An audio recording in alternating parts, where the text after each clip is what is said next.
Untuk selanjutnya kita akan ke kisah yang Umar sampai di rumah adiknya.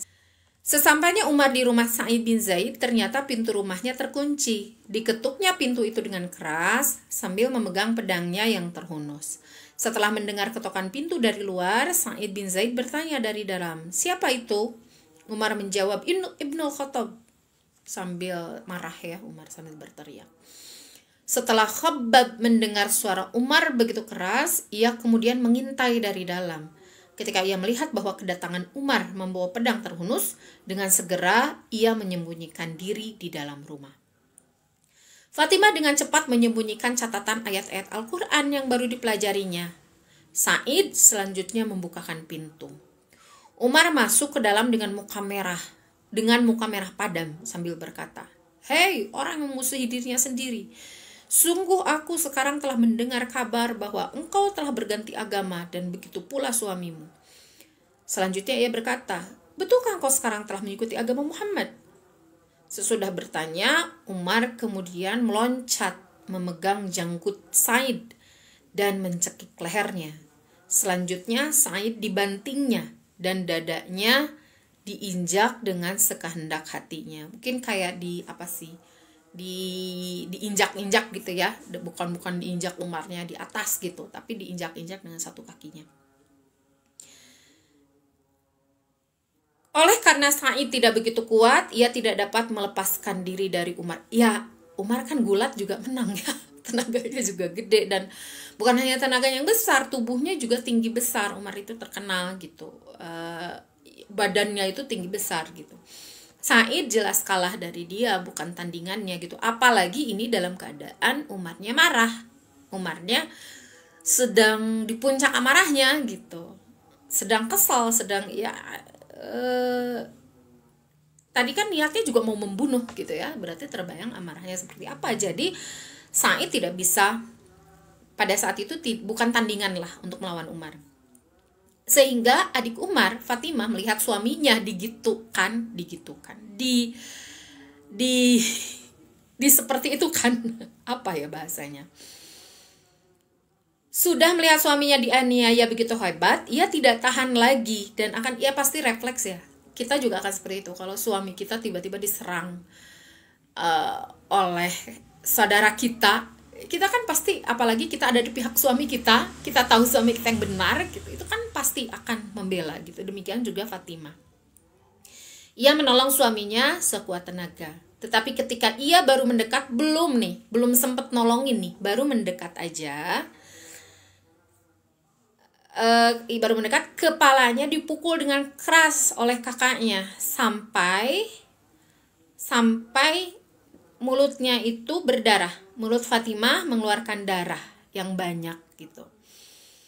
Sesudah ia mengetahui bahwa mukanya mengeluarkan darah, timbul keberanian Fatimah. Belum sempat kelihatan nih sama Umar wajah Fatimah berdarah gitu ya.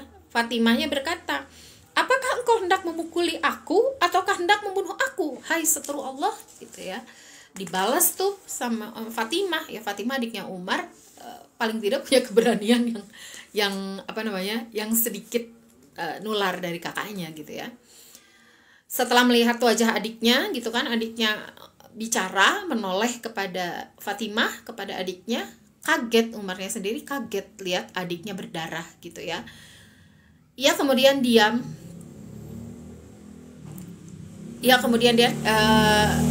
Gerakan penyiksaan dia terhadap penyiksaan dia terhadap Sa'id bin Zaid, terhadap suami dari Fatimah binti Khattab itu berhenti. Kaget juga dia dengan sikap dia yang sudah membuat adiknya berdarah sedemikian rupa. Dalam keadaan diam begitu, Fatimah berkata lagi, "Hai seteru Allah, aku dan suamiku sudah lama memeluk agama Allah. Mengapa engkau baru bertanya sekarang? Kalau engkau memang hendak membunuhku, aku tidak takut sedikit pun. Coba dekati aku, bunuh aku dan suamiku. Aku akan tetap mengikuti agama Muhammad." Oh, Masya Allah ya, ini keberanian seorang Fatimah. Yang gennya itu gen Khattab lah ya. Sama-sama pemberani gitu. Dan ya seperti biasa, seorang kakak, seorang ayah itu kalau sama kakak sama adik perempuan atau ayah sama anak perempuan itu biasanya apa ya? Kalau orang Sunda bilang leles gitu ya. Apa sih leles? Apa sih? Melembut lah ya. Hati yang keras jadi melembut, hati yang sedang panas juga jadi menghangat, bahkan bisa sampai dingin kalau lihat dia terluka gitu ya. Setelah Umar mendengar suara adiknya dan melihat mukanya berlumuran darah yang mengalir dari atas kepalanya, ada juga ada yang mengatakan dari mukanya gitu ya. Ya pokoknya berarti kan muka dengan kepala itu ya satu area kepala gini lah ya. Ia kemudian bangun dan melepaskan Sa'id bin Zaid. Lalu Umar termenung dan tampak sangat menyesal atas perbuatan yang baru saja dilakukannya dan kelihatan sangat malu kepada iparnya. Matanya melihat ke atas dan ke bawah, ke kanan dan ke kiri. Jadi bingung gitu, Umar juga bingung. Udah mau jadi tidak tahu apa yang harus dilakukan. Tidak berapa lama kemudian ia melihat tulisan pada sehelai kertas yang tergantung di atas pintu. Diam-diam ia tertarik dengan tulisan itu dan memperhatikannya. Umar adalah seorang Quraisy yang dapat menulis dan membaca tulisan. Karena tertarik pada tulisan itu, ia bertanya kepada adik perempuannya yang masih kesakitan. "Tulisan apa ini?" Fatimah tidak bersedia menjawab. Umar berkata lagi, "Hei Fatimah, ambilkan tulisan itu. Aku hendak melihatnya sebentar saja. Cobalah ambilkan." Fatimah menjawab dengan tegas, "Tidak, aku tidak sudi mengambilnya. Nanti engkau robek-robek dan engkau tidak boleh memegang tulisan itu karena engkau seteru Allah." Gitu. Jadi Fatimahnya masih marah, ya. Fatimahnya masih marah, masih kesel. Jadinya tidak ingin memberikan tulisan Al-Quran itu kepada Umar karena tadi takut dirobek gitu ya, dan masih kesal aja. Berulang-ulang Umar meminta supaya diambilkan tulisan itu, tetapi Fatimah tetap tidak bersedia mengambilkannya. Akhirnya Umar bersumpah, "Demi Allah, jika aku sudah melihat dan membawa tulisan itu, dengan segera akan kukembalikan dan tidak akan kurobek-robek. Demi Allah, aku tidak akan berbohong kepadamu." Setelah mendengar Umar bersumpah, Fatimah terpaksa mengambil tulisan itu dan memberikannya kepada Umar. Setelah Umar memegang tulisan itu, ia membaca permulaannya. Permulaannya apa? Bismillahirrahmanirrahim. Baru saja ia membaca tulisan Bismillah, hatinya terasa berdebar-debar. Karena itu, dengan segera tulisan itu dilemparkannya ke tanah. Tetapi tulisan itu diambilnya lagi dan kemudian dibacanya. Dalam lembaran kertas itu, selain tertulis Bismillah, ada beberapa ayat Al-Quran yang telah diturunkan kepada Nabi Muhammad SAW dan telah diajarkan kepada para pengikutnya. Salah satunya adalah Khobab tadi ya, yang mengajari Fatimah dan Sa'id. Jadi Khobab itu termasuk sahabat yang dididik langsung oleh Rasulullah SAW di rumah Arqam bin Abil Arqam. Nah, orang-orang yang ada di rumah Arqam bin Abil Arqam itu menyebar dan mengajarkan kembali kepada sahabat-sahabat yang lain yang tidak bisa datang ke majelisnya Rasulullah di rumah Arqam bin Abil Arqam. Surat tersebut adalah surat Toha ayat 1-16.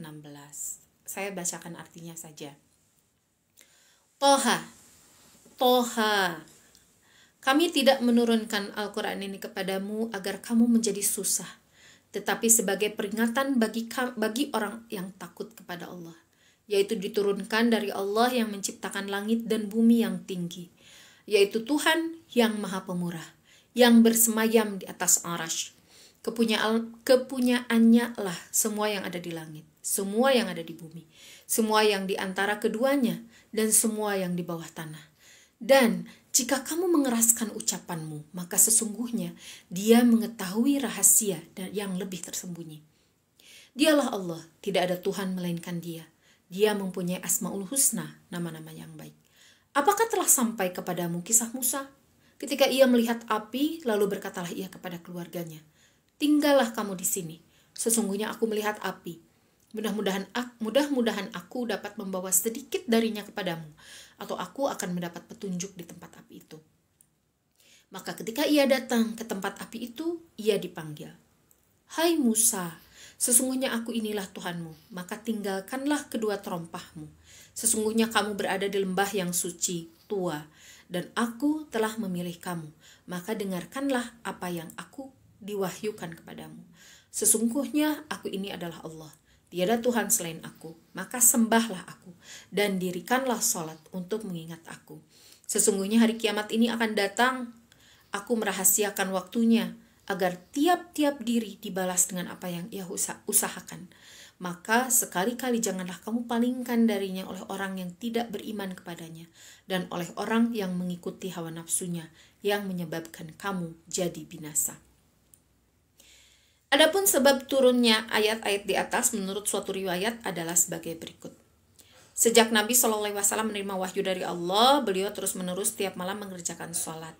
Beliau mengerjakan sholat dengan tubuh diikatkan lebih dulu pada sebuah tiang yang dekat dengan tempat sholat beliau, dengan maksud supaya beliau jangan sampai mengantuk pada waktu mengerjakan sholat. Diriwayatkan pula bahwa sejak beliau ditetapkan menjadi Rasulullah, beliau tiap malam terus-menerus mengerjakan sholat dan tidak mau tidur sehingga bengkaklah kaki beliau karena lamanya berdiri. Apabila beliau mengerjakan sholat, kaki beliau tidak dipijakan ke tanah, kedua-duanya, tetapi yang dipijakan hanya salah satu kaki saja. Jadi beliau berdiri sholat hanya dengan salah satu kaki dan kaki yang lainnya digantungkan. Jadi kayak kita kalau lagi pegel, jadi kan suka sebelah-sebelah gitu ya, kalau lagi pegel lama berdiri. Cuman biasanya kalau kita merasakan pegel lama berdiri kayak pas upacara gitu ya, nggak tahu sih teman-teman, tapi kalau saya kayaknya nggak sampai kaki bengkak gitu ya, nggak sampai seperti Rasulullah gitu ya, luar biasa. Oleh karena itu Allah menurunkan wahyu kepada beliau permulaan surat Thaha. Maksudnya adalah Allah menurunkan Al-Quran itu bukan bertujuan untuk Nabi SAW celaka atau sengsara, tapi menjadi peringatan dan pelajaran bagi siapa saja yang takut kepada Allah. Al-Quran diturunkan dari zat Tuhan yang telah menciptakan bumi dan langit yang tinggi.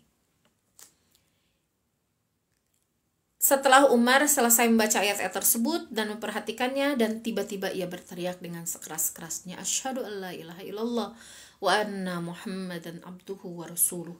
Kemudian Umar berkata kepada adiknya, sekarang ini juga aku minta ditunjukkan tempat Muhammad. Katakanlah kepadaku, sekarang ini Muhammad sedang ada di mana?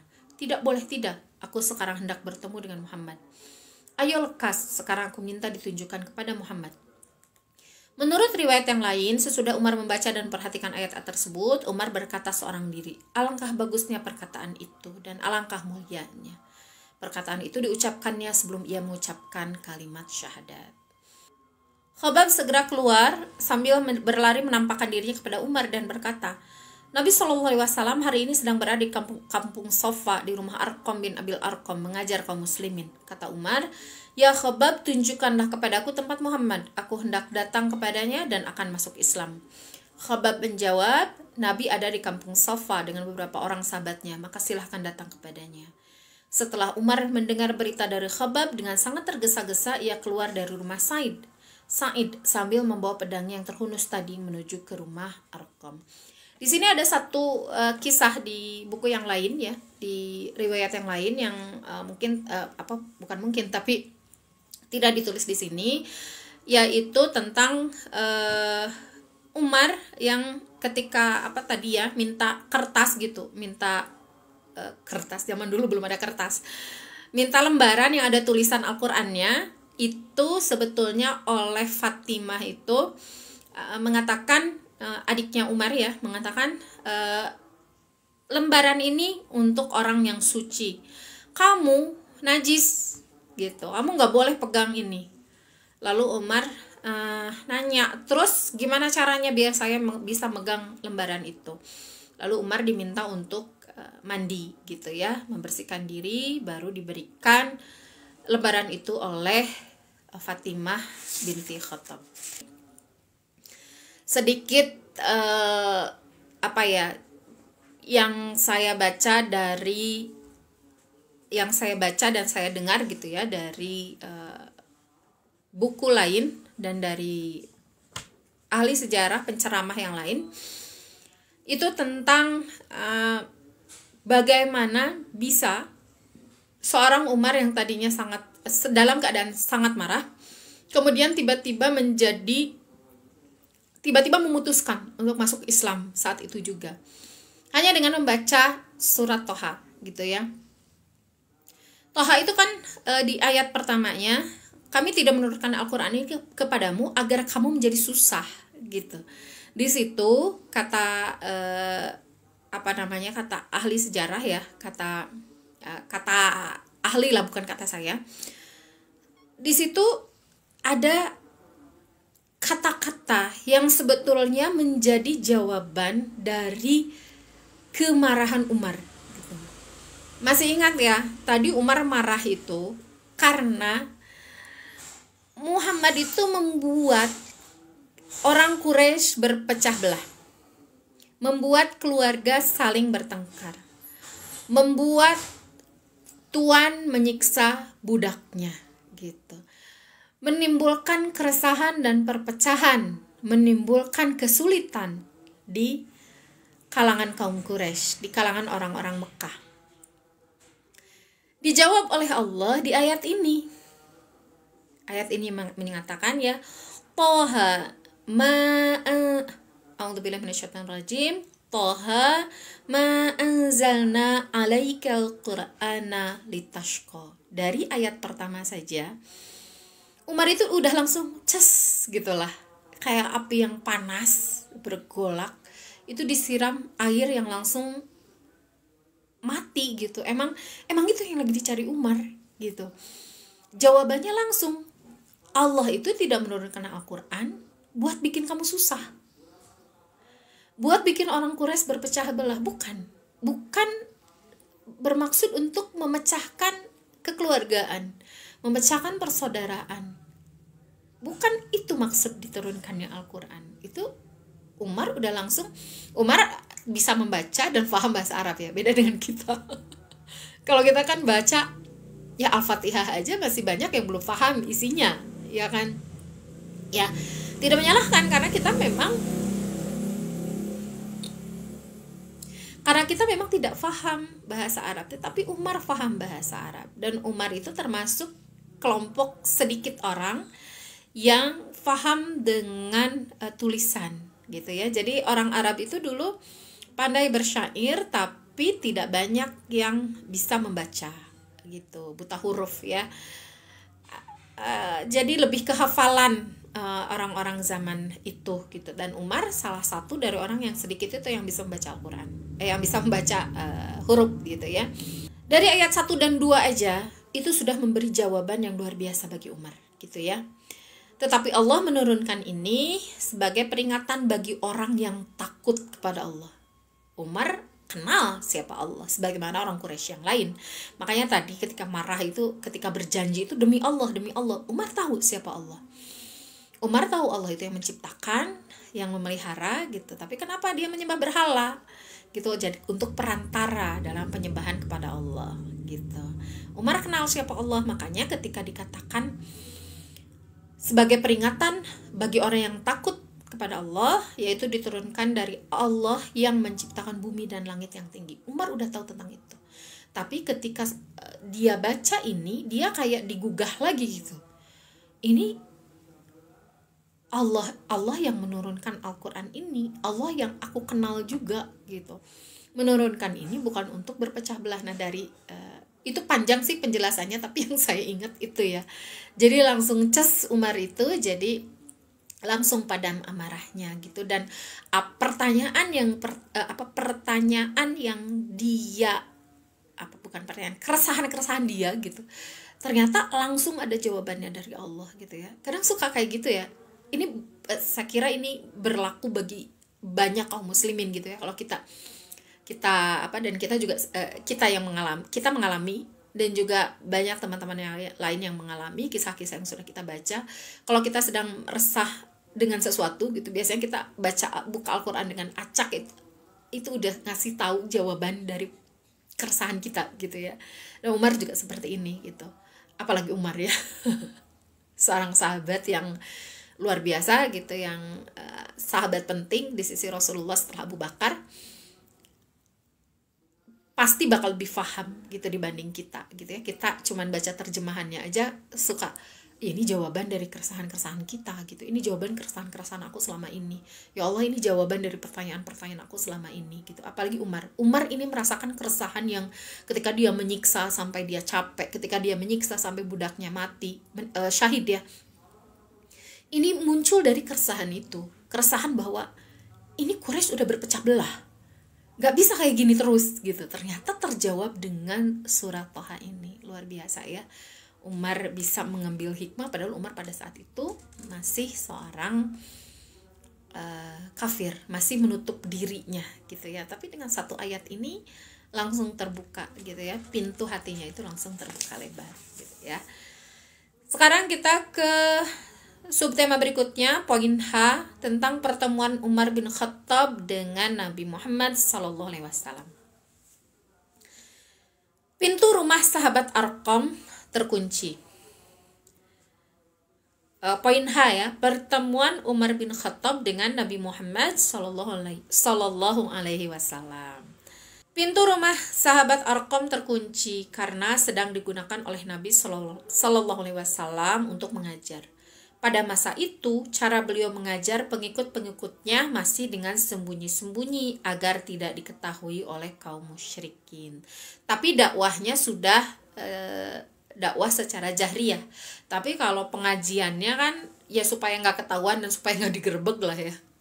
Itu dilakukan secara sembunyi-sembunyi di rumah Arqam bin Abil Arqam. Sesampainya Umar di rumah sahabat Arqam, sambil membawa pedang yang masih terhunus, ia segera mengetuk pintunya dengan keras dan terus-menerus karena tidak sabar gitu.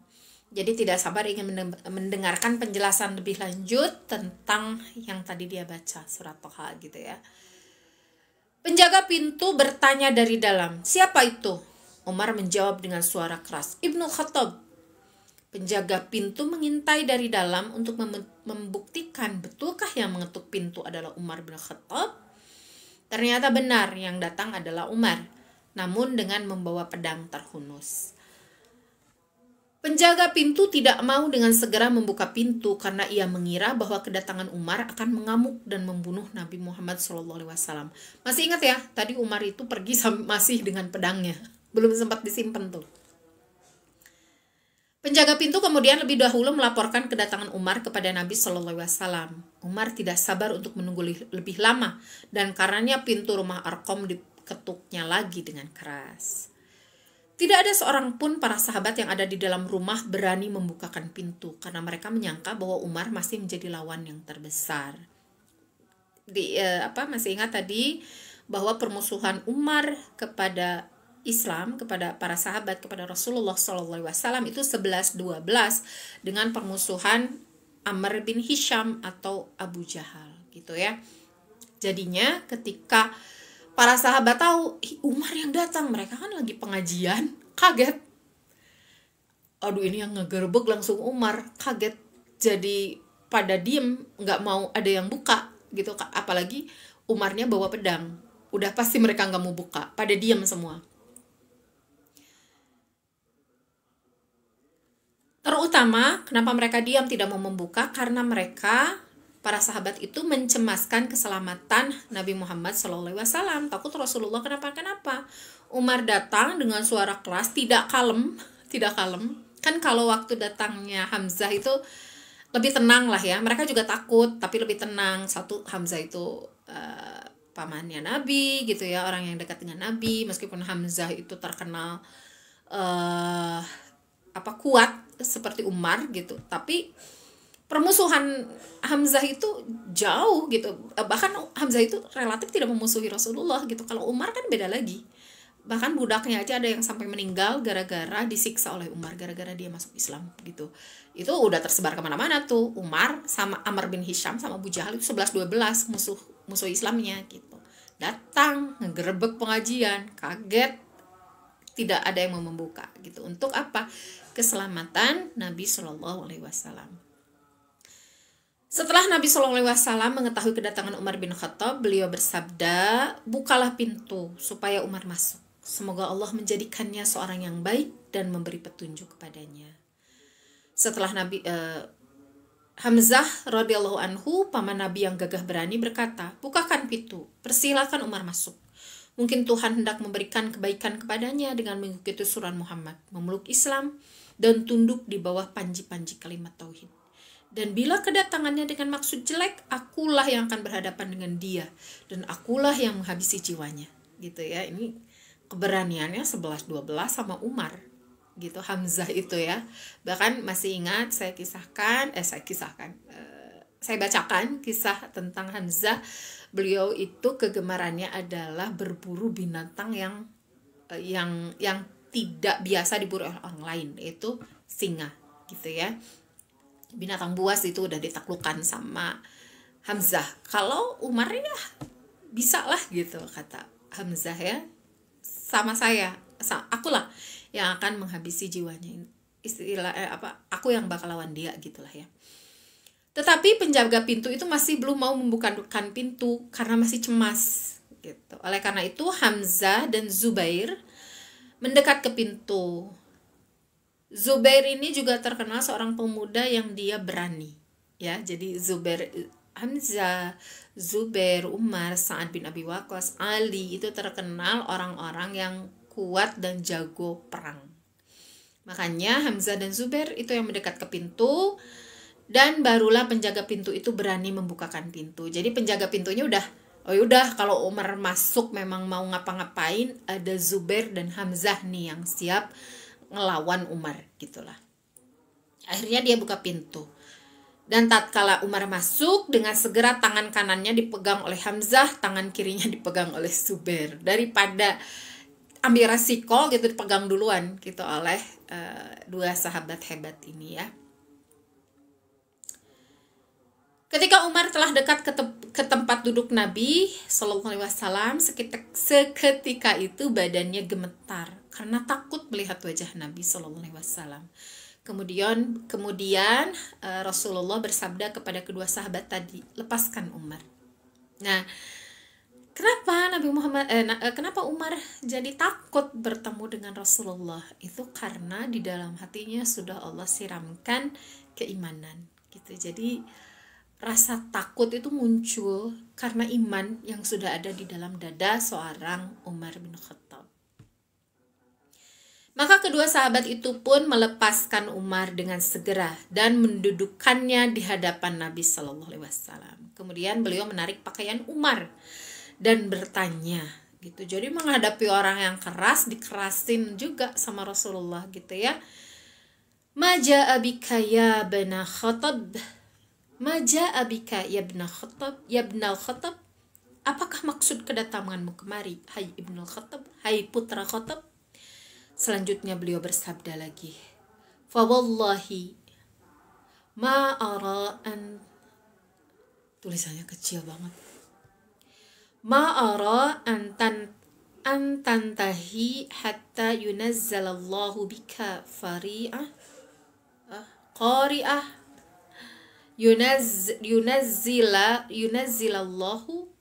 yunazzilallahu bika qari'ah pakai ain. Demi Allah, aku menyangka bahwa engkau akan menghentikan perbuatanmu sehingga Allah menurunkan siksa yang amat menggoncangkan dadamu." Jadi langsung diancam gitu ya oleh Rasulullah. Kalau bahasa kitanya, "Saya pikir kamu bakalan berhenti bersikap seperti itu," maksudnya seperti itu tuh memusuhi Islam ya. "Nanti setelah datang azab, saya pikir kamu bakal nungguan azab." Gitu. Umar bin Khattab menjawab dengan Umar bin Khattab menjawab dengan tegas, "Aku datang kemari demi sesungguhnya aku hendak beriman kepada Allah dan Rasulnya dan kepada apa-apa yang telah datang dari Allah." Nabi Shallallahu Alaihi Wasallam lalu menepuk dada Umar, kan Umarnya ada di hadapan Rasulullah ya. Menepuk dada Umar dengan tangan kanannya 3 kali dan bersabda, "Aslim ya ibnal Khattab, Allahumma hdi qalbahu, Allahumma hdi Umar bin Khattab, Allahumma akhrij ma fi sadri Umar min ghilli wabadilhu imana. Islamlah engkau hai Umar bin Khattab. Itu ucapan Rasulullah sambil mengusap dada Umar ya. Ya Allah, tunjukilah hatinya. Ya Allah, tunjukilah Umar bin Khattab. Ya Allah, keluarkanlah apa-apa yang ada di dalam dada Umar daripada perasaan benci dan gantilah dengan iman. Masya Allah, langsung didoakan oleh Rasulullah ya. Hidayah untuk Umar. Udah mah didoakan dari jauh, sekarang didoakan langsung oleh Rasulullah sambil diusap-usap dadanya. Makanya gimana kebencian itu tidak akan hilang gitu ya, karena doanya langsung oleh langsung dari lisan Rasulullah SAW. Selanjutnya Nabi bersabda, alam ya'ni lak ya Umar an tashhada an la ilaha illallah wa anna Muhammadan Rasulullah. Apakah belum masanya bagimu Umar bahwa engkau menyaksikan bahwa tidak ada Tuhan melainkan Allah dan sesungguhnya Muhammad itu Rasulullah? Ketika itu juga Umar membaca syahadat di hadapan Nabi Sallallahu Alaihi Wasallam. Jadi ketika Rasulullah dari tadi berbicara kepada Umar itu kayak speechless gitu ya di hadapan Rasulullah. Dia takut bener, dan tidak pernah ada sejarahnya sebelum ini Umar takut sama seseorang, itu nggak ada sejarahnya. Baru bertemu dengan Rasulullah inilah dia merasa ketakutan gitu ya, speechless, nggak bisa ngomong. Ketika bertemu dengan Rasulullah terus bicara dan Umarnya nggak nembalan, tidak menjawab lah, tidak menimpali ya gitu. Terus mendengarkan sampai ucapan terakhir Rasulullah SAW. Barulah Umar membaca syahadat, asyhadu an la ilaha illallah wa annaka rasulullah. Aku bersaksi bahwa sesungguhnya tidak ada Tuhan melainkan Allah dan bahwasanya engkau Muhammad Rasulullah. Sesudah syahadat Umar didengar oleh segenap kaum muslimin yang ada di rumah Arqam. Dengan segera Nabi membaca takbir 3 kali. Allahu Akbar, Allahu Akbar, Allahu Akbar. Takbir Nabi diikuti serentak. Takbir Nabi diikuti secara serentak oleh seluruh pengikutnya yang ada di dalam rumah itu dengan suara yang juga keras. Kerasnya suara takbir kaum muslimin terdengar sampai ke Masjidil Haram dan rumah-rumah sekitarnya. Itu saking bahagianya gitu ya. Mereka lefsek itu kan Arqam bin Abil Arqam itu sebenarnya kan acara rahasia. Acara rahasia dan tempat rahasia gitu. Umar aja tadi kan waktu di rumah Fatimah nanya dulu, ada di mana Rasulullah saat ini gitu ya. Barulah dijawab di rumah Arqam bin Abil Arqam. Sebelumnya para orang-orang Quraisy itu tidak ada yang tahu di mana pertemuan Muhammad ini dengan sahabat-sahabatnya gitu. Kalau tahu mereka akan ngegerebek dari awal gitu ya. Tapi karena gembiranya kaum muslimin dengan masuknya Umar bin Khattab, itu meledak kebahagiaan itu. Saking bahagia bercampur dengan lega, bercampur dengan kaget, Umar masuk ke Islam. Ini musuh kita nih yang kemarin nyiksa kita masuk Islam. Umar yang nggak ada yang dia takuti. Umar yang penyiksaannya sangat berat masuk Islam. Itu ya kebayang lah ya sama kita ya bagaimana perasaan para sahabat pada waktu itu gitu ya. Sehingga ketika Rasulullah bertakbir 3 kali dengan suara yang cukup keras juga, maka karena ini kan doa Rasulullah, ini kan harapan Rasulullah masuknya Umar bin Khattab itu kan. Kalau bukan Amr bin Hisham, ya Allah, Umar bin Khattab, salah satu dari 2 Amr ini. Muliakanlah Islam dengan salah satu dari Amr ini. Itu doa Rasulullah yang beliau panjatkan pada Allah, dan hanya beliau dan Allah yang tahu gitu. Ini harapan Rasulullah gitu yang terpendam sejak lama gitu, dan Allah kabulkan harapan itu. Jadi bagaimana senangnya Rasulullah, bagaimana senangnya para sahabat saat itu bisa kita rasakan ya. Menurut suatu riwayat, pada waktu itu Allah menurunkan wahyunya kepada Nabi SAW yang berbunyi, A'udzubillahi minasyaitonirrajim. Bismillahirrahmanirrahim. Awama kana maitan fa ahyaynahu wa ja'alna lahu nuran yamshi bihi finnas kama mathaluhu fid dhulumati laysa bi kharijim minha kadzalika zayyana lil kafirina ma kanu ya'malun. Dan apakah orang yang mati, kemudian dia kami hidupkan dan kamu berikan kepadanya cahaya yang terang, yang dengan cahaya itu dia dapat berjalan di tengah-tengah masyarakat manusia. Serupa dengan orang yang keadaannya berada dalam gelap gulita yang sekali-kali tidak dapat keluar darinya, demikianlah kami jadikan orang yang kafir itu memandang baik apa yang mereka kerjakan. Arti dari surat Al-An'am ayat 112. Maksud ayat ini adalah orang yang tadinya dalam kekufuran lalu dijadikan oleh Allah mengikut Islam dan diberinya cahaya kepadanya, yaitu Al-Quran dan ajaran-ajaran Nabi, yang dengan cahaya itu ia berjalan di antara manusia seperti terjadi atas diri Umar bin Khattab. Tidak ada sama dengan orang yang tetap di dalam kegelapan dan kekufuran dan ia tidak dapat keluar dari kegelapan itu seperti Amr bin Hisham atau Abu Jahal. Jadi ya pasti beda ya. Yang berjalan di tengah di tengah cahaya yang terang benderang dengan orang yang berjalan dalam kegelapan, itu pasti beda. Kecepatannya beda, cara mencapai tujuannya beda, dan dipastikan akan sampai dengan tujuan yang benar. Berbeda dengan orang yang berjalan di dalam gelap gulita. Tapi anehnya orang yang berjalan di gelap gulita ini oleh Allah ditutup memang hatinya dan dibuat merasa bahwa apa yang dia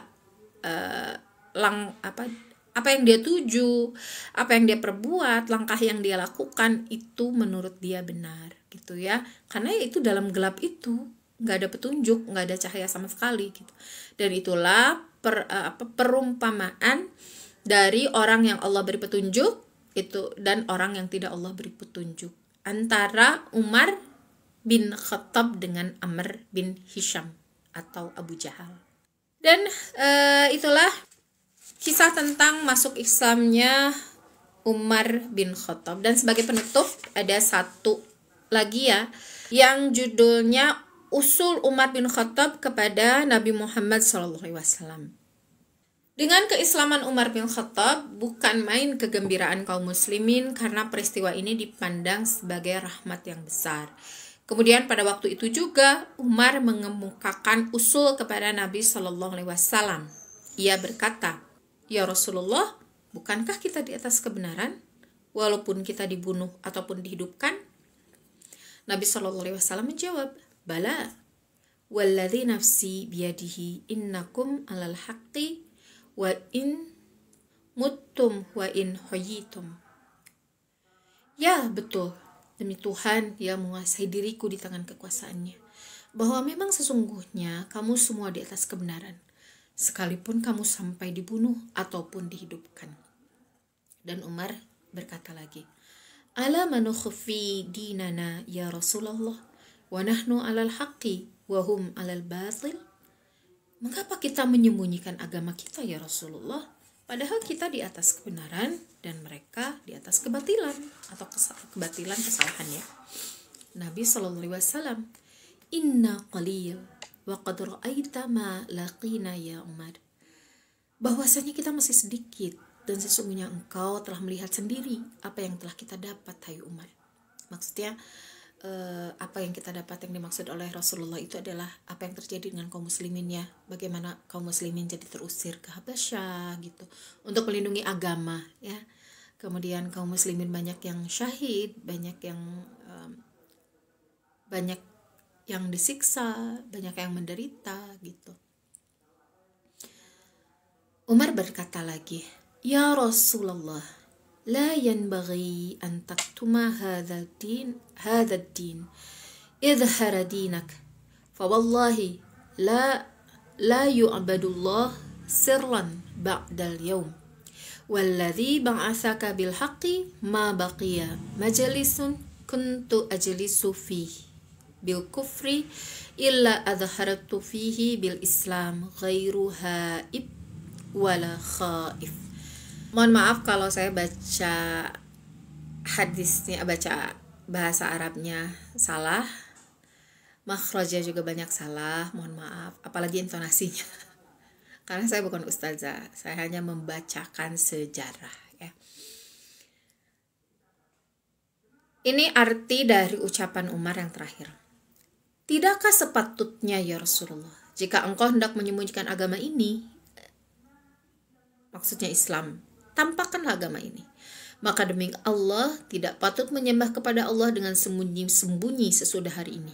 Demi Tuhan yang mengutus engkau dengan kebenaran, tidak ketinggalan di satu majelis yang aku duduk di dalamnya dengan ada kekufuran, melainkan aku haruslah menampakkan di dalamnya dengan Islam, dengan tidak gentar dan tidak takut. Demikianlah Umar mengemukakan usulnya kepada Nabi Shallallahu Alaihi Wasallam. Nabi Shallallahu Alaihi Wasallam melihat kesungguhan Umar dengan membela agama Allah. Umar juga hendak mendatangi semua pemuka kaum musyrikin Quraisy seperti Abu Jahal, Abu Lahab dan lain-lainnya dengan sengaja menunjukkan keislamannya kepada mereka. Nabi Shallallahu Alaihi Wasallam telah mengetahui dan mengerti apa yang menjadi kehendak Umar, dan ingat bahwa dengan demikian permohonan beliau kepada Allah beberapa hari yang lewat sebagaimana yang telah kami riwayatkan di muka telah terkabul. Oleh sebab itu Nabi Shallallahu Alaihi Wasallam memperkenankan Umar melaksanakan kehendaknya, asalkan kehendaknya itu tidak dilarang oleh Allah. Adapun tentang pertolongan terserah kepada Allah semata. Jadi tidak dilarang gitu ya. Tidak dilarang Umar ingin menampakkan keislamannya, dan tidak dilarang juga para sahabat yang masih ingin menyembunyikannya. Karena ya kalau Umar itu kan beliau itu punya fisik yang kuat, bisa melawan, kemudian dari kalangan pembesar, dari kalangan pemuka. Tapi banyak juga sahabat yang dia tidak punya backing, dia tidak punya harta, dia mustadafin, bahkan banyak juga yang budak. Jadi untuk menghindari penyiksaan, untuk menghindari pembunuhan, untuk menyelamatkan agama mereka, Rasulullah tidak melarang mereka untuk yang memutuskan, para sahabat yang masih memutuskan untuk menyembunyikan keislamannya gitu ya. Bahkan sampai Futuh Mekah itu masih ada para sahabat yang masih menyembunyikan keislamannya gitu ya, termasuk Abbas bin Abdul Muthalib. Tapi para ahli sejarah mengatakan Abbas bin Abdul Muthalib itu menyembunyikan keislamannya itu dalam rangka misi rahasia dari Rasulullah gitu. Jadi masuk Islamnya sebenarnya dari awal, termasuk pada saat perang Badar gitu. Abbas itu sudah masuk Islam sejak awal, tapi oleh Rasulullah diminta untuk menyembunyikan supaya jadi spionase gitulah, jadi mata-mata di kalangan kaum Quraisy. Jadi Rasulullah tahu info yang ada di seputaran pembesar Quraisy gitu ya. Tapi para sahabat lain masih ada yang menyembunyikan agamanya. Kalau yang sampai Futuh Mekah, jadi yang ditolerir itu yang sampai hijrah ya. Kalau pada saat hijrah, pada saat sesudah hijrah masih menyembunyikan, kemudian dia terbunuh, itu dipersalahkan. Kenapa tidak mengikuti perintah hijrah gitu. Tapi kalau Abbas kan memang diminta oleh Rasulullah untuk menjadi mata-mata di kalangan para pembesar Quraisy gitu. Itu saja, jadi kebesek kan. Itu saja. Ini peristiwa yang ketiga berarti ya, atau peristiwa terakhir yang terjadi di dunia Islam pada tahun 615 Masehi. Diingatkan kembali, yang pertama adalah hijrah ke Habasyah, itu peristiwa pertama. Yang kedua adalah masuk Islamnya Hamzah, jadi tidak berselang lama. Peristiwa yang ketiga yang terakhir tidak berselang lama dari masuk Islamnya Hamzah adalah masuk Islamnya Umar bin Khattab radhiyallahu anhu. Cukup panjang ya, sejarah di tahun 615 ini menyimpan banyak kisah penting gitu ya. Belum lagi ditambah dengan dakwah dengan penyiksaan-penyiksaan yang masih dialami oleh kaum muslimin pada saat itu. Berarti total 4, tapi sudah dijelaskan di tahun 614 Masehi gitu. Peristiwa berikutnya yang di luar dunia Islam juga ada beberapa peristiwa, insya Allah akan dijelaskan di video selanjutnya. Terima kasih teman-teman sudah menyimak sampai sejauh ini dan sudah menemani saya baca buku tarikh Nabi Muhammad SAW yang ditulis oleh Kiai Haji Munawar Khalil. Yang mau beli bukunya dipersilakan. Ini mungkin akan saya baca kembali. Kalau di kronologi sejarahnya ada kembali kisah-kisah penting yang tercatat lah ya dalam sejarah. Nanti di tahun 616 Masehi mungkin kita akan buka buku ini lagi ya. Bagi yang mau membeli dipersilakan, saya tidak jual. Ini langsung saja ke penerbitnya di kelengkapan tarikh Nabi Muhammad SAW. Sekali lagi terima kasih dan mohon maaf atas kesalahannya. Wassalamualaikum warahmatullahi wabarakatuh.